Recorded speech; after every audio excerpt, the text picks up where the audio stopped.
ஞானானந்தமயம் தெய்வம் நிர்மலஸ்படிகாகிருதியும் ஆதாரம் சர்வ வித்யானாம் ஹயக்ரீவம் பாஸ்வகே.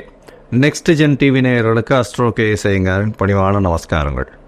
வார பலன் 6/5/2024 12/5/2024 வரை உண்டான வாரத்திற்கு மேஷம் முதல் மீனம் வரை இந்த வாரம் என்ன பலன் அப்படின்றத பார்க்கலாம்.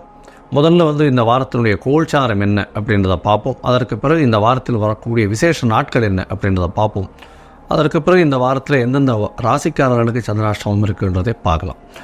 இந்த வாரத்துடைய கோல்சாரம்னு எடுத்தோம்னா காலபுருஷ தத்துவத்தின் முதல் ராசியான மேஷ ராசியில் சூரிய பகவான், சுக்கிரன் மற்றும் புதன் 3 கிரகங்கள் இருக்குது. ரிஷபராசியில் குரு பகவான், கன்னியில் கேது பகவான், கும்பத்தில் சனி பகவான், மீனத்தில் ராகுவும் செவ்வாயும். சந்திர பகவான் இந்த வாரத்தில் மீன ராசி ரேவதி நட்சத்திரத்திலிருந்து மிதுன ராசி புனர்பூச நட்சத்திரம் வரலும் போகிறார். இந்த வாரத்தில் பார்த்தீங்கன்னா மேஷம், அதாவது மீனம், மேஷம், ரிஷபம், மிதுனம் இந்த 4 ராசிகளை கடந்து போகிறார். இந்த வாரத்தில் வரக்கூடிய விசேஷ நாட்கள்னு பார்க்கும்பொழுது 6ஆம் தேதி அன்னைக்கு எடுத்தேடையானால் 6ஆம் தேதி அன்னைக்கு இந்த வாரத்தில் ரமண மகரிஷியினுடைய ஆராதனை, ரமண ஆசிரமம் திருவண்ணாமலையில் மிகவும் பிரசித்தி. அங்கே அவருடைய ஆராதனை நடக்கிறது. 8ஆம் தேதி அன்றைக்கி அமாவாசை, சித்திரை அமாவாசை. 10ஆம் தேதி அன்றைக்கி பார்த்தேன்னா இந்த வருஷத்தினுடைய அக்ஷய திருத்தியை அப்படின்னு சொல்லக்கூடிய வளரும் நாளில், வளர்பிறையில் வரக்கூடிய 3ஆம் நாள், சித்திரை மாதத்தில் வளர்பிறையில் வரக்கூடிய 3ஆம் நாள் அக்ஷய திருத்தியைன்னு கொண்டாடுறோம். இந்த அக்ஷய திருத்தியை பொறுத்தவரையிலும் பார்த்தோன்னா 10ஆம் தேதி அன்றைக்கி வருது. 10/5/2024 இந்த வாட்டி வெள்ளிக்கிழமையில் வருது. 10ஆம் தேதி அன்றைக்கி அக்ஷய திருத்தியை. எது வாங்கினாலும் வளரும், தானம் கொடுத்தாலும் வளரும், அதனுடைய புண்ணியங்கள் மிகவும் அதிகமாகும்னு சொல்லக்கூடியது. இந்த அக்ஷய திருத்தியில் நிறைய விஷயங்கள் சொல்கிறாங்க. அதாவது தங்கம் வாங்குறாங்க நிறைய பேர், அதாவது பைசா வச்சுன்னு இருக்கவா. பொதுவாகவே துவரம்பருப்பு, அரிசி, வெல்லம் இந்த 3 விஷயங்கள் வாங்கினோம்னாலே ரொம்பவும் நல்லது. வீட்டுக்கு சுபிக்ஷம் ஏற்படும். எந்த ஒரு விஷயத்திற்கும், அதாவது உணவுக்கு தட்டுப்பாடோ பொருளுக்கு தட்டுப்பாடோ அந்த வீட்டில் இருக்காது.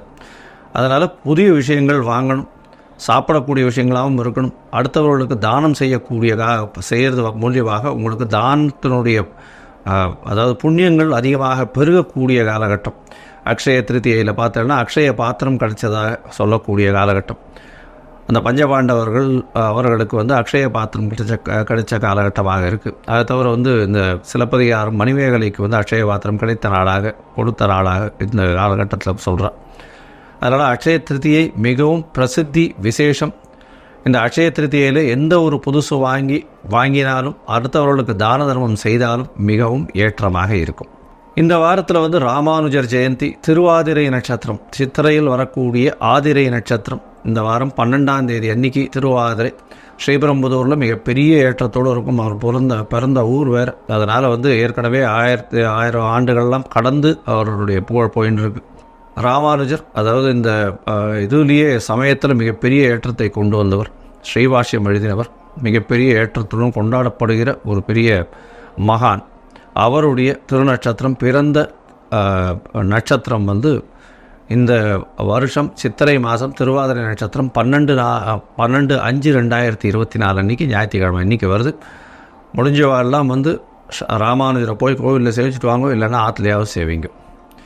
இந்த வாரத்தில் வரக்கூடிய சந்திராஷ்டம நாட்கள் யார் யாருக்குன்னு பார்த்தாலேயானால் சிம்மம், கன்னி, துலாம், விருச்சிகம் இந்த ராசிக்காரர்களுக்கு சந்திராஷ்டமம்னா உங்களுடைய பிறந்த ராசியில், அதாவது ராசியில் இருக்கக்கூடிய சந்திரன் இருந்து இன்றைய கோச்சார நிலைமையில் இருக்கக்கூடிய சந்திரன் 8ஆம் இடத்துல மறைந்து இருக்கக்கூடிய காலகட்டத்தை சந்திராஷ்டமம்னு சொல்கிறோம். சந்திராஷ்டமம்ன்றதுனால என்ன ஆகும்னா மதிகாரகன் சந்திரன், அதனால் மதி மயங்கக்கூடும், தவறான முடிவுகள் எடுக்கக்கூடும். இதன் மூலியமாக உங்களுக்கு ஒரு என்ன சொல்கிறது, எந்த ஒரு புதிய விஷயங்களையும் அந்த காலகட்டத்தில் எடுக்க வேண்டாம், வெளியூர் வெளிமாநில பிரயாணங்கள் வேண்டாம்னு சொல்கிறோம். ஒருவேளை நீங்கள் செய்ய வேண்டிய கட்டாயத்தில் இருந்தீர்களே ஆனால் அருகில் இருக்கக்கூடிய கோவிலில் உங்களால் முடிஞ்ச அளவுக்கு பால் ஒரு 1/2 டம்ளரோ ஒரு 3/4 டம்ளரோ பால் கொடுத்துட்டு போகிறதன் மூலியமாக சந்திர பகவானுக்கு உண்டான பரிகாரமாக சொல்லக்கூடியது. அதனால் சந்திராஷ்டமத்தின் தாக்கம் நிச்சயமாக குறையும் அப்படின்றத சொல்லணும். சரி, இப்போது மேஷம் முதல் மீனம் வரை ஒரு ராசிக்கா இந்த வாரம் 6/5/2024 12/5/2024 வரணும் எப்படி இருக்குன்னு பார்ப்போம். அதுக்கு முன்னாடி என்னுடைய மொபைல் ஃபோன் கீழே ஸ்க்ராலிங்கில் போயிட்டு இருக்கோம். உங்களுக்கு அஸ்ட்ராலஜிக்கல் கன்சல்ட் தேவைப்பட்டால் எனக்கு கூப்பிடுங்க. உங்களுடைய date, time, place of birth, உங்களுடைய நேம், பேரண்ட்ஸ் நேம் அனுப்புங்க. சந்தி இருக்கான்றதை பார்க்குறேன். உங்களுடைய நட்சத்திர சந்தி, பாத சந்தி ஏதாவது இருக்கான்றதை பார்த்துட்டு ஜாதகத்தை குறிச்சிட்டு அதுக்கு அப்பாயின்மெண்ட் கொடுங்க. எனக்கு உண்டான கட்டணம் என்னன்றதையும் சொல்கிறேன். அதற்கு பிறகு நம்ம அப்பாயின்மெண்ட்டில் டிஸ்கஸ் பண்ணலாம். சரி, இப்போ மேஷம் முதல் மீனம் வரை 6/5/2024 12/5/2024 வரை ஒரு ராசியாக என்ன பலன்றதை பார்ப்போம். கடகம், புனர்பூசம், பூசம், ஆயில்யம் இந்த 3 நட்சத்திரம் 9 பாதங்களை கொண்ட ராசி. ராசியின் அதிபதி சந்திர பகவான் அதிவேகமாக செல்லக்கூடிய கிரகம். உங்களுக்கு அஷ்டமத்து சனி நடந்துட்டுருக்கு. 8ஆம் இடத்துல சனி பகவான். தொழிலில் கொஞ்சம் சிறு சிறு பிரச்சனைகள் இருந்துகிட்டே இருக்கும். தொழில் மாற்றங்கள் ஏற்படும். என்ன ஒரு பெரிய விசேஷம் அப்படின்னா, குரு பகவான் உங்களுடைய ராசிக்கு 11ஆம் இடத்துல வந்துடுறது. 10ஆம் இடத்துல இருந்த குரு பகவான் 1ஆம் தேதி அன்னைக்கு 11ஆம் இடத்துல போயிடுறார். இது ஒரு பெரிய மாற்றம், பெரிய ஏற்றம் கிடைக்கக்கூடிய காலகட்டமாக அமைய போகிறது. இந்த குரு பகவான் 11ஆம் இடத்துல போகிறதன் மூலியமாக உங்களுக்கு ஒரு நல்ல ஒரு மாற்றங்கள் கிடைக்கக்கூடிய காலகட்டமாக இருக்கும். திருமணத்திற்கு திருமண பாக்கியம் நிச்சயமாக உண்டு. திருமண யோகம் வந்தாச்சு. உங்களுடைய ராசிக்கு பார்த்தாலேயானால் 3ஆம் இடத்தை குரு பகவான் பார்க்கறது பெரிய விசேஷம். முயற்சிகள் அனைத்தும் வெற்றி பெறக்கூடிய வாய்ப்புகள் உண்டு. குழந்தை பிராப்தி ஏற்படக்கூடிய வாய்ப்புகள் நிச்சயமாக இருக்கும். உங்களுடைய ராசிக்கு 9ஆம் இடத்துல செவ்வாய் பகவான் இருக்கார். செவ்வாய் பகவான் 9ஆம் இடத்துல இருந்து ராகுவோட சம்பந்தம் 10ஆம் அதிபதி 10க்கு 12ஆம் இடமான 9ஆம் இடத்துல இருக்கிறதன் மூலியமாக உங்களுக்கு அதாவது இந்த ரியல் எஸ்டேட் பிஸ்னஸில் சிறு சிறு செட்பேக் இருக்கக்கூடிய காலகட்டமாக இருக்கும். அதாவது திடீர்னு விற்காமல் கொஞ்சம் நிற்கக்கூடிய வாய்ப்புகள் உண்டு. ஆனால் எளிதில் அழுகக்கூடிய பொருட்கள்னு சொல்லக்கூடிய காய்கறி, பழங்கள்லாம் ஒரு பெரிய ஏற்றத்தை கொடுக்கக்கூடிய காலகட்டம். விவசாயிகளுக்கு நல்ல ஒரு ஏற்றம். தண்ணீர் கலர் போட்டு இந்த ஜூஸ் அந்த மாதிரியான விஷயங்கள், கலர்டு வாட்டர் இதெல்லாம் ஒரு பெரிய ஏற்றத்தை கொடுக்கக்கூடிய காலகட்டமாக இருக்கும். பால் சம்பந்தமான பொருட்கள், பால் விற்கக்கூடிய வாய்ப்புகள் மிகவும் அதிகமாக இருக்கும். உங்களுடைய ராசிக்கு 10ஆம் இடத்துல சூரியன், புதன், சுக்கிரன் 3 கிரகங்கள் இருக்குது. சூரியன், புதன், சுக்கிரன் 3 கிரகங்கள் பெரிய ஏற்றத்தை கொடுக்கும். 10ஆம் இடத்துல சூரியன் இருக்கிறதுனால அதிகார பலத்தோடு, அதுவும் சூரியன் உச்சத்தில் இருக்கக்கூடிய காலகட்டம். அவனே 2ஆம் அதிபதி 10ஆம் இடத்துல போயிருக்கார். செய்யக்கூடியது அரசு தொழில், அரசாங்க தொழில், அரசாங்கம் சம்பந்தமான அந்த அரசியல் சம்பந்தமானவர்களுக்கெல்லாம் பெரிய ஏற்றம். பேச்சில் நல்ல ஒரு இது இருக்கும். நல்ல எல்லா விதமான பேச்சுகள்லேயும் அதாவது வன்மையாக, வேகமாக, காணித்தரமாக பேசக்கூடிய வாய்ப்புகள் இந்த வாரம் ரொம்ப அதிகமாக இருக்கும்.